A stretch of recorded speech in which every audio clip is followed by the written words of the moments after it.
Alléluia. C'était pour la question pourquoi ceux-ci sont heureux, pourquoi ils sont dans la joie. Effectivement, la raison est simple parce que nous avons Jésus-Christ.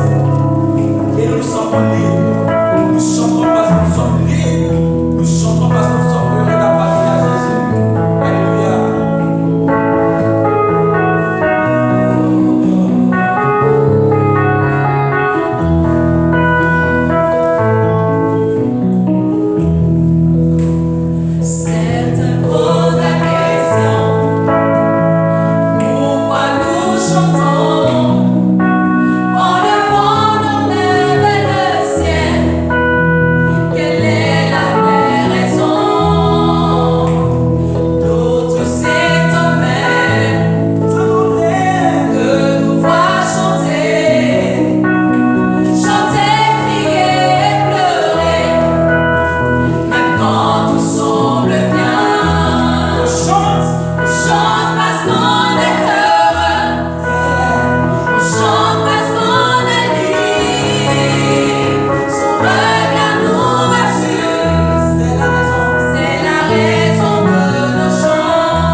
Bien, merci bien.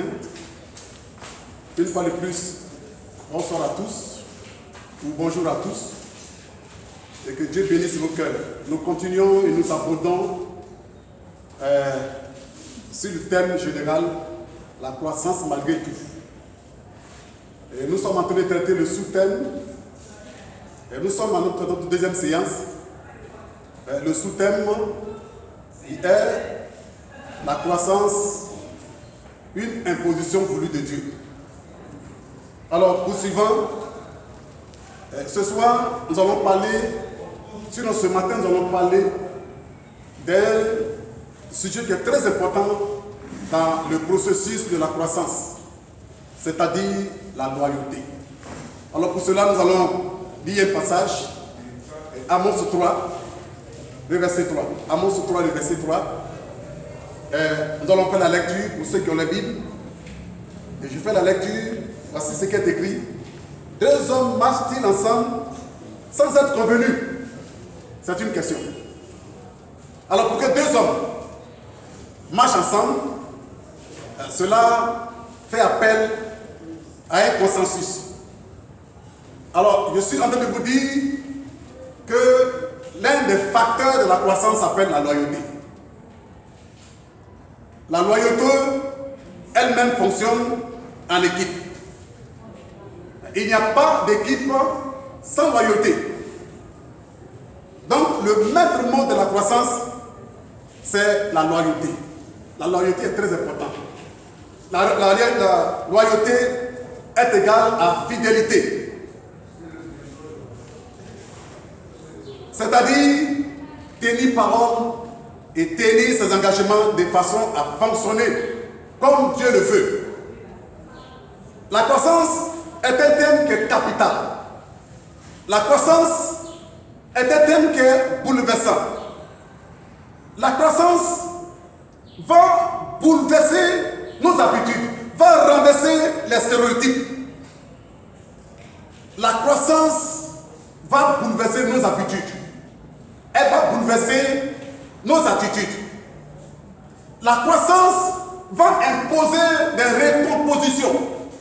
Si nous voulons aller à la croissance, on sera obligé de recomposer des situations. On sera obligé de recomposer des départements, des personnes et replacer des personnes à leur place. La croissance va imposer des amputations. La croissance, pour impulser la croissance, il faut être courageux.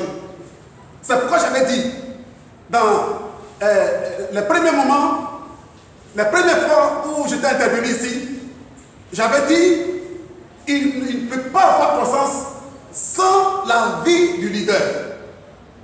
Quand le leader a donné pour ordre la croissance, c'est qu'il est décidé à être courageux. Parce qu'il faut être courageux pour casser certaines situations et pour refaire certaines situations.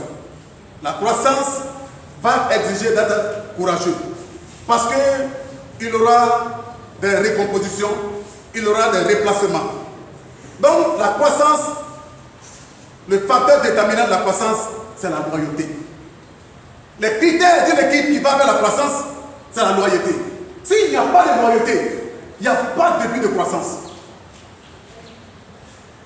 On peut tout faire, on peut tout dire, mais s'il n'est pas constaté de la loyauté dans ce qui s'est fait, frères et sœurs, il n'y a pas de début de croissance. Un homme compétent qui n'est pas loyal, il est dangereux. Quelle que soit sa compétence, s'il n'est pas loyal, il est dangereux. Parce que, par une question d'humeur, parce qu'il est compétent, et qu'on compte sur lui, mais qu'il manque de loyauté, il peut par un mouvement d'humeur faire arrêter tout le processus. Il peut faire gripper tout le processus. Il peut faire régresser tout ce qu'on a mis sur place. Un homme loyal qui n'est pas compétent n'est pas un problème. Quand un homme est loyal, s'il n'est pas compétent, ce n'est pas un problème. Alors donc, le maître mot de la croissance, comme je le dis et je continue, j'insiste, c'est la loyauté. Alors, un homme qui n'est pas compétent, mais qui est loyal, on peut l'améliorer. La compétence ne doit pas être mise comme critère de choix d'un homme. C'est la loyauté qui est le critère. C'est la loyauté qui peut nous donner d'aller à la croissance. Même si quelqu'un est compétent et qui n'est pas loyal, il va falloir s'en séparer. Il va falloir recomposer les équipes. Et comme je l'ai dit, cela relève du courage. Ce qui a fait Josué à la suite de Moïse, c'est sa loyauté. Ce qui a fait Élie, ce qui a fait Samuel à côté d'Élie, c'est sa loyauté. La loyauté qui rime avec l'obéissance. Obéissance et vérité. Samuel ne sortait pas de là où son maître Élie l'avait mis. Il était constamment là où on l'a mis. Même s'il ne comprenait pas. Ça a été un homme qui a été très loyal. Vous voyez, par manque d'expérience, au début, nous pensions que des pasteurs titulaires avancés en âge dans le ministère, qui faisaient des choix de leur second. Les pasteurs avancés dans le ministère font le choix de leur second. Ils disent, celui-là je veux pour venir me seconder à côté de moi. Au début, ne comprenant pas, nous avons tous taxé de charnel. Mais au fur et à mesure que nous lisons la Bible, on a compris que le choix de son collaborateur est très important pour la suite du ministère. Si tu fais le choix de quelqu'un qui n'est pas loyal, il peut gripper ton ministère. Donc, c'est par stratégie. C'est par stratégie. Et c'est même une exigence du ministère.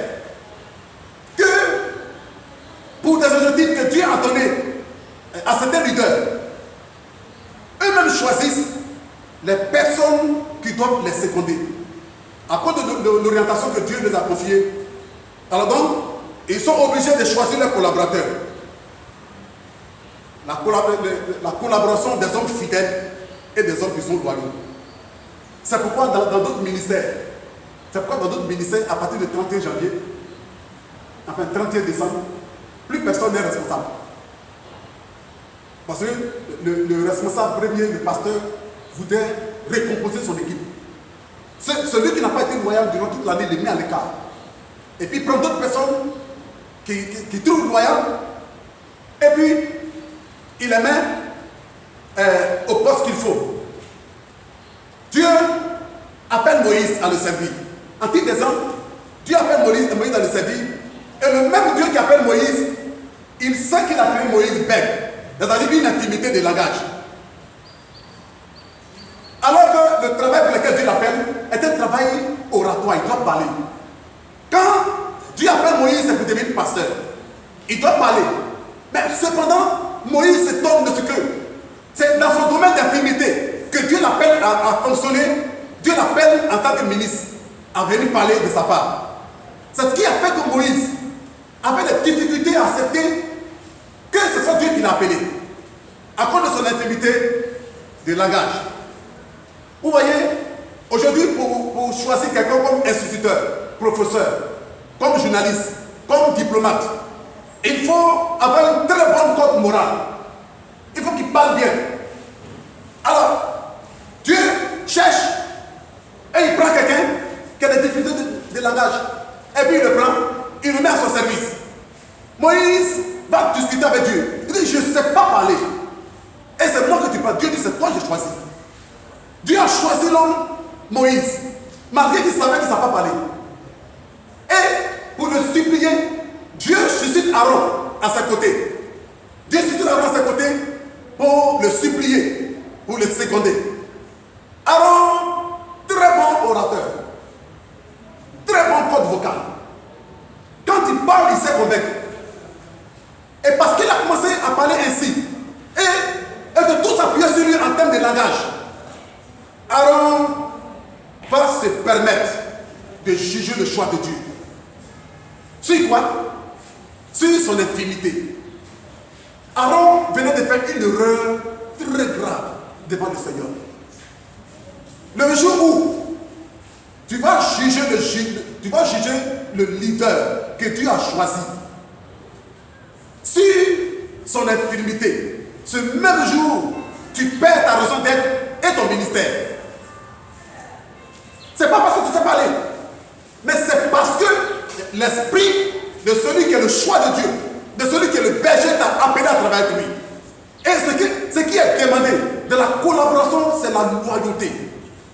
Aaron a fait obstacle, a fait entorse à la loyauté. Et quand il a fait obstacle à la loyauté, il a perdu sa raison d'être auprès du leader. Il a perdu son ministère. Et le même jour, une sanction est tombée sur lui. La lèpre est venue comme une sanction pour le faire comprendre qu'il a mal agi. Alors, il faut que nous comprenions la loyauté facteur premier d'une équipe